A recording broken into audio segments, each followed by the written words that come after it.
Growing up in the Philippines, I always had an image of the US as a wealthy, prosperous country where every child had the resources that they needed to learn. I moved to New York City at the age of 7. As a newly arrived second grader from a developing country, I was amazed by the free books, trips, lunch, and even supplies like paper and pencils that my school provided. This experience only solidified my glowing image of the US. And it made sense that the wealthiest country in the world would provide for its youth. But the longer I've lived here, the more I've come to realize that in reality, this image is only that, an image. New York City has the most billionaires of any other city in the world, and yet, resources for students in need are sorely lacking, especially for unhoused students. I was shocked to recently learn that in New York City, about 1 in 10 students experienced some type of homelessness in 2021. 1 in 10. That's around 100,000 children. How is this acceptable? Why aren't more people talking about it? What's the Department of Education doing to support homeless students? My name is Janina Gubalya, and I'm a junior at the Academy of American Studies in Queens. You're listening to the Miseducation podcast, Season 7, Questioning the Status Quo. This is Student Homelessness in a City of Riches. There's a lot I didn't know about student homelessness before I started looking into it. First of all, what does it actually mean to be homeless? Usually, when people hear that word, they think of people who are living on the streets. But homelessness actually includes people who don't have steady housing, whether that be someone temporarily doubling up with a friend or a relative or staying in a shelter. You know, New York City, we're lucky in that we're a right to shelter city, which means that anytime a family doesn't have a home, loses their home, doesn't have a place to go, they can ask the city for shelter, and the city has to find them a shelter placement. That's Jennifer Pringle, the project director at Advocates for Children, an organization that helps vulnerable students get access to the educational services and support they need to succeed in school.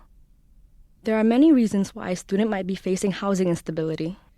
I mean, obviously, there's a lack of affordable housing, the divestment in public housing, primarily on the federal level, the growth in low-skill, low-paying jobs, and the hollowing out of jobs that had benefits and decent compensations. You can't overlook deep systemic racism in our housing policies, in our education system, that directly lead to homelessness. There's also the young people in the runaway and homeless youth shelter system is also at times family rejection because students identify as LGBTQ, and also young people who are pregnant or parenting. Also, that's another reason that causes families to basically kick them out. One of the many educational obstacles that homeless students face is the fact that they may be placed in a shelter that is located far away from their school or community. In order to apply for a shelter, families have to go to an intake center in the Bronx called Prevention Assistance in Temporary Housing, or PATH. When a family goes there, there may not be an available unit in a shelter that can accommodate the family on that particular night that's in the same borough as where the kids are in school.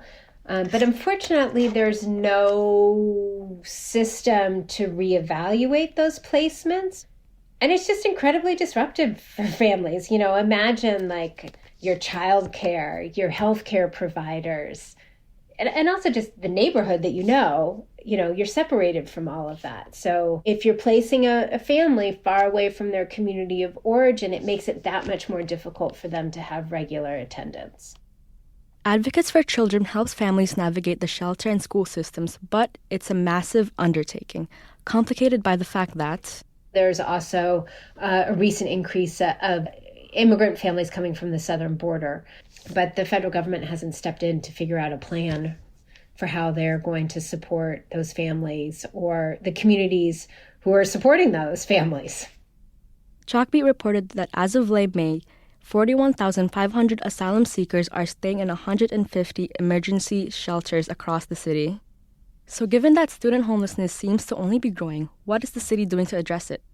Last year, the city committed to hiring 100 new shelter-based community coordinators who are able to do some of that, proactive working with families, connecting them with services and supports to support kids and young children's education. It's not enough, though.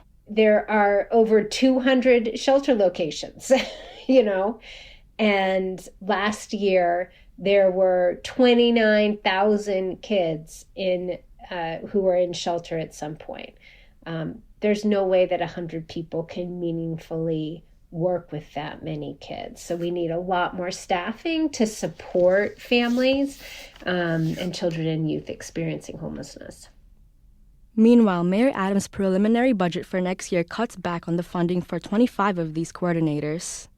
We hope through the budget negotiations going on right now that the city will include that funding for those 25 positions and ideally increase that funding so that all shelters have access to a shelter-based community coordinator and that they have a reasonable number of families whom they're working with so they can adequately support them.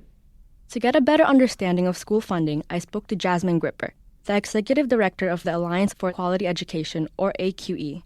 When New York City has, more billionaires than any place on the planet, when New York City still has unspent federal aid that came in from the pandemic specifically for education, and when New York City's budget is tracking at a surplus, and that we actually have more revenue in the city than was initially expected. It is a false narrative to believe that we need to make cuts. We do not need to make cuts. We should be investing in children. We should be investing in education. And this AQE has been a leading voice in pushing back against school budget cuts at the city and state level. Homeless families exist in New York. They deserve dignity and respect. And they deserve to have housing, and their children deserve to have a quality education. When we invest in our children, we are investing in the future of our city and our state. And so we need our political leaders to prioritize children, regardless of what perceived political power they have.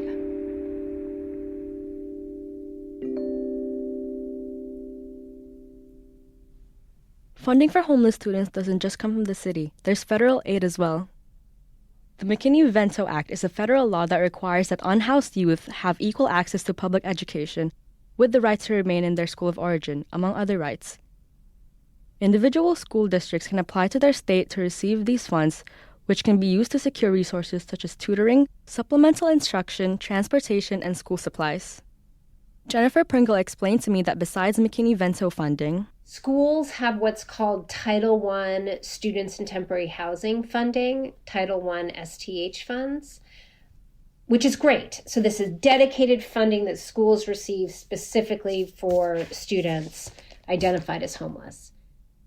But as with many of the city programs, there's a problem. There isn't a lot of accountability for what schools actually do with that funding and whether or not it actually is used to support those students.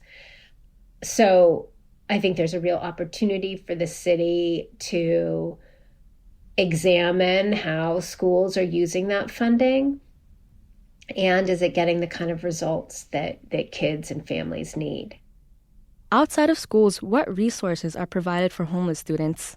The Department of Education also has a Students in Temporary Housing program, which is outside of school, and they also have programming, and I think one of the most effective programs has been out of Brooklyn North called Simba and Aset. We created a program 15 years ago called Simba Academy. Wayne Harris founded Simba. He was recently interviewed by Fred Love, one of my fellow Miseducation interns, for an episode of PS Weekly. Here's an excerpt. Simba is an acronym. It means Safe in My Brother's Arms. And it provides out-of-school and after-school support exclusively for homeless students. Programs like these foster a safe space for homeless students. We created a space where they all came together. They realized that they weren't the only ones going through these situations. They supported each other, and they received supports together, whether it was tutoring, Regents Prep, SAT Prep, career and college advisement, college trips, and even some enrichment activities. We played golf. Through his work, homeless students are able to obtain the support they need.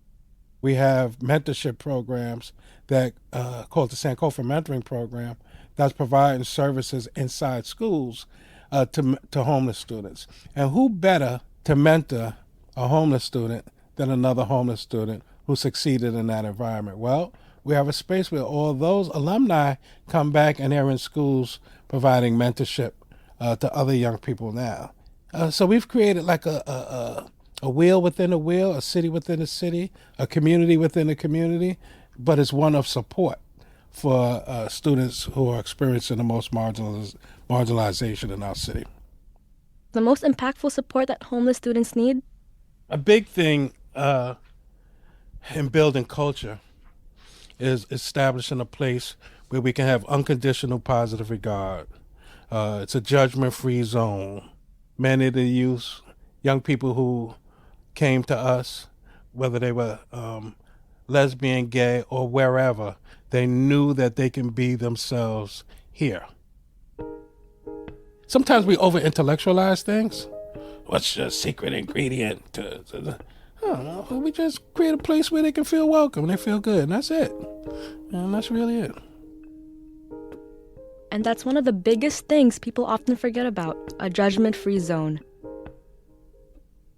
Programs like Simba are integral for students facing homelessness. We need more like it. One recent positive change is that starting next school year, the city will begin considering student homelessness as a factor in the formula it uses to equitably allocate funding to schools. In other words, every school will get added funding proportional to the number of homeless students who are enrolled. Jasmine Gripper from AQE again. For many schools in New York City, there are some schools have high concentrations of students in need. Some schools have, none to just a few students who are experiencing homelessness, where some schools have 40% of children who are experiencing homelessness because their proximity to a shelter, essentially. And so adding extra dollars to those schools that have high concentrations of these students is absolutely essential. I don't think it solves the whole problem. I want to be clear on that. It is a step in the right direction. The alarming rates of student homelessness continue to be a glaring symbol of the inequities present in New York City. It's up to the city government to take proper action to help and provide resources for the homeless youth. We need greater accountability on how schools are using the funds that are earmarked for homeless students. More funding for out-of-school DOE-supported programs such as Simba, and adequate funding for shelter-based community coordinators. In such an affluent city, there's no reason for those in need to have a lack of resources.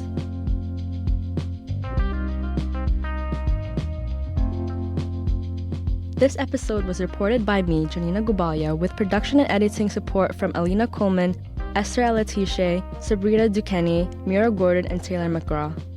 Special thanks to Ray Rodriguez and Gimlet Media, as well as Hindenburg Systems. The Miseducation podcast is a program of The Bell. Our work is made possible in part by the Pinkerton Foundation, the Summerfield Foundation, and FJC. You can learn more about our work and find all past episodes at bellvoices.org. If you're listening on a podcast app like Apple or Spotify, please drop us a quick rating and review. And don't forget to follow @MisEducationPod on Instagram and Twitter. Thank you for listening.